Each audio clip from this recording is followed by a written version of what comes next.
All right. Hi, guys. Um, First off, I guess, welcome back from break. I hope you guys had a halfway decent break. My break was tumultuous, to say the least. My wife brought COVID home right around Thanksgiving, and it kicked my butt for about 3 weeks, along with my wife's butt. And I'm only really, it wasn't until about Christmas that I started feeling normal again. And so, my run up to the Christmas season was kind of disrupted, which is sad. Then we traveled down to my dad's house over Christmas break once everyone was feeling better. And our first day there, my daughter broke her arm because she got a hoverboard for Christmas, and she promptly fell off of it and broke her arm. So we got to take her to the emergency room and then come back home. So still waiting on the bill from that one. And then I spent the rest of break just kind of not doing much of anything, watching some Star Trek, reading some books, painting, just kind of trying to woo-saw a little bit. I took down all my Christmas decorations, did some chores around here, hung out with my dogs and my family. And that's kind of about it. Um, I hope your break was at least a little bit better than mine. I hope it wasn't quite as traumatic or disastrous. Um, before I get into talking about before I get into talking about third 9 weeks and kind of our roadmap, which by the way, that's all I'm doing today. All I'm doing for our first session is just giving you a roadmap of what's coming and kind of what to expect this 9 weeks. You'll have a discussion post, and that's going to be it for this first class session. I'm not trying to overburden you because we are going to hop it back into it with both feet next week. But before we get into all that, um, I would be remiss if I didn't talk a little bit about today.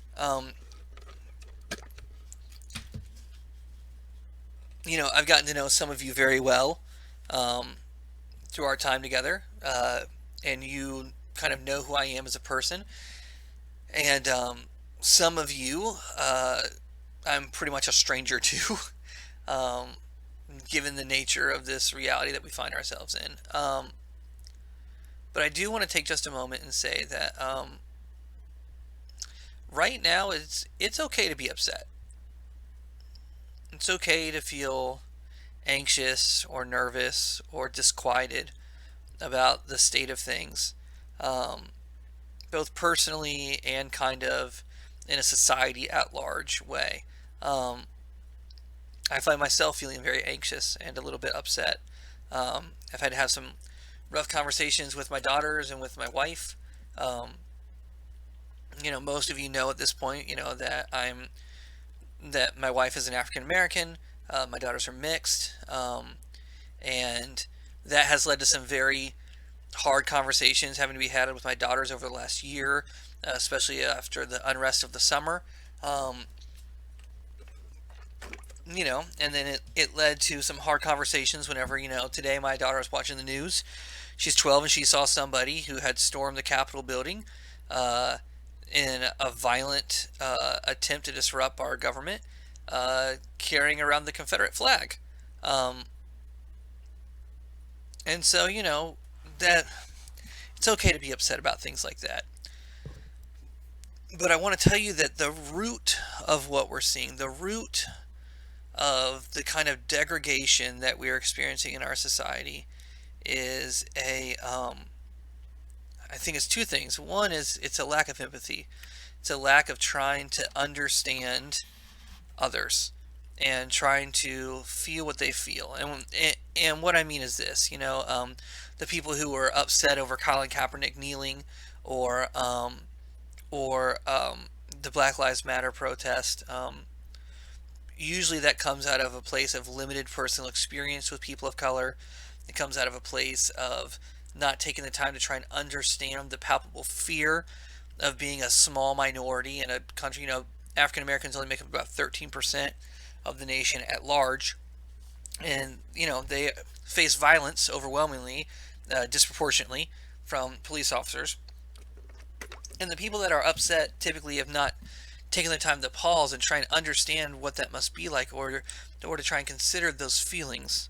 Likewise, it's easy to look at places like Michigan or Detroit or the rural South and just kind of holistically judge these people as uneducated or uninformed or whatever, and not stop to listen to their very real concerns about their jobs disappearing, their communities falling apart, their infrastructure collapsing, and the kind of hopelessness that exists in some of these kinds of communities.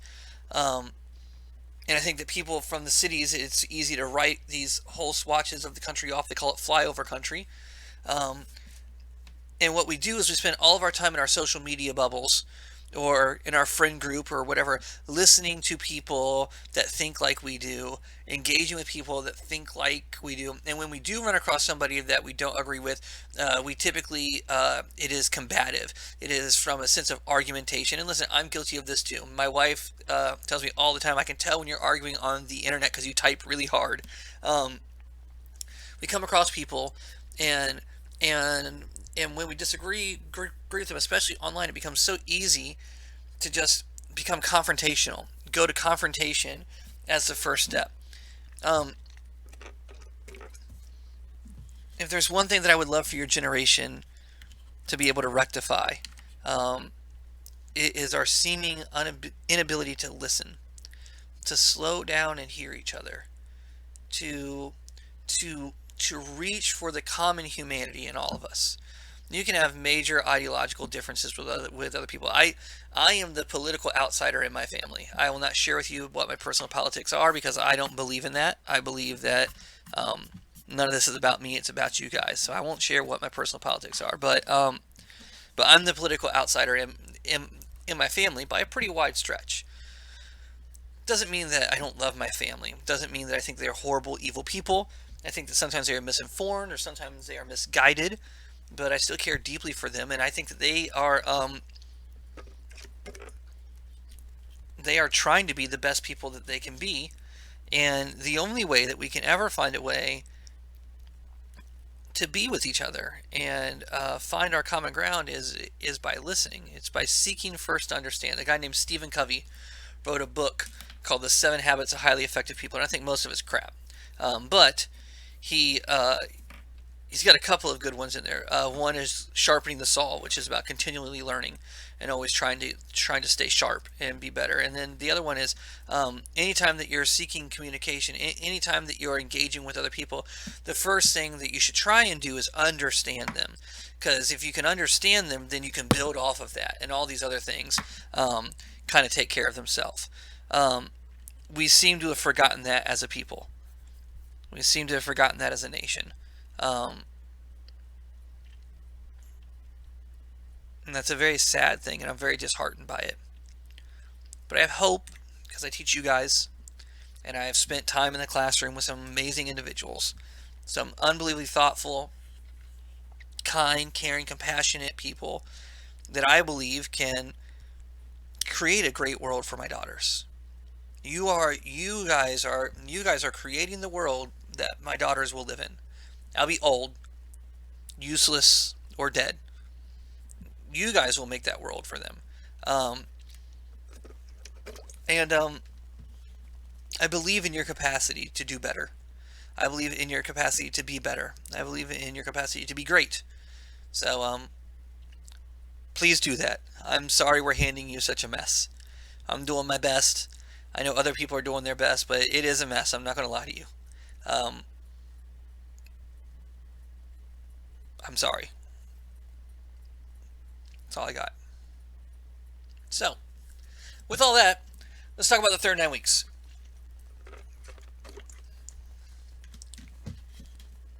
So, all right, TOK. So, third 9 weeks. Let's try and do maybe a little bit better this semester. There's a lot of disengagement first semester from a lot of the cohort, and so I'm really optimistic that maybe we can turn it around, uh, become reinvigorated, as it will. I'm also really hoping that we can be back to in-person instruction at some point in the third 9 weeks. I think that would be really nice and helpful for us in a lot of ways. So let me give you a rough roadmap of what's going on here. So Our plan basically is we still have two. Well, we're going to cover two areas of knowledge this 9 weeks probably. We need to cover the arts as an area of knowledge, and then we need to cover history as an area of knowledge. And the arts is very expansive because it covers visual art like paintings and stuff like that. It covers music, it covers film, it covers graffiti. It covers kind of anything that we would normally classify as a form of art. It covers dance. All these things are kind of encapsulated in this AOK. Yeah, so that one gets kind of vast. It may run a little long. I'm going to try and do it in 3 weeks, but if one of them is going to run long, it is the arts. And if we have to run some of this over into the fourth 9 weeks a little bit, that's okay. It's not going to like destroy us or like anything else. And then we've got history.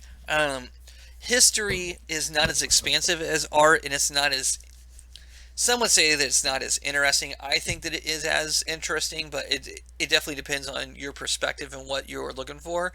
But it does give rise to a lot of really interesting discussions and a lot of really interesting debates. Um, I'm I'm very very hopeful that we'll be back to in-person school at some point because that will make this whole thing much easier. Just makes TOK as a course a lot easier. Also, we should be doing a lot more live sessions this 9 weeks. We'll see if anybody comes. The last several live sessions that I had last 9 weeks, nobody came for. So we will give it a shot. Then also in the third 9 weeks, it's time for us to start talking about some of the assessments for the IB. We need to spend some time talking about the extended essay. I know that I introduced it. I know that I asked you.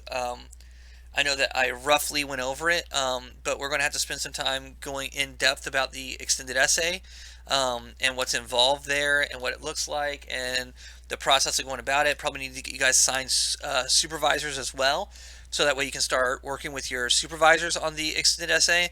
And then we're going to talk about the TOK assessments, the TOK presentation and the TOK essay, which are the only two assessments for TOK. TOK is not like the other IB classes. There's no end of course exam. There's no exam that you take in May of your senior year. It's just the two assessments that we do in class. So bad news, we don't have as much time to finish TOK as a course as you do some of your other classes because everything is due early. Everything is due typically like end of January, February, your senior year. Good news though is that TOK is done early, which then halfway through your senior year, it kind of becomes this extra course where you have time to work on other things. So it becomes relatively helpful there. So yeah, that's kind of our roadmap for this 9 weeks. Nothing special or extraordinary here. Yeah, I don't have a whole lot else to say besides I'm not doing much this week because it's our first week back. Looking to get started next week. We're going to jump in with both feet with art. Start off with just asking the basic question, what is art? And then we're going to kind of go from there. Yeah, and then like I said, we're going to talk about the extended essay and get that wrapped up because that's an arduous thing, and the more time that you have to work on it, the better. So yeah, that's that. As always, if you need anything, let me know. Hit me up. I will happily do whatever I can to help you. Have a good one. Enjoy the rest of your week.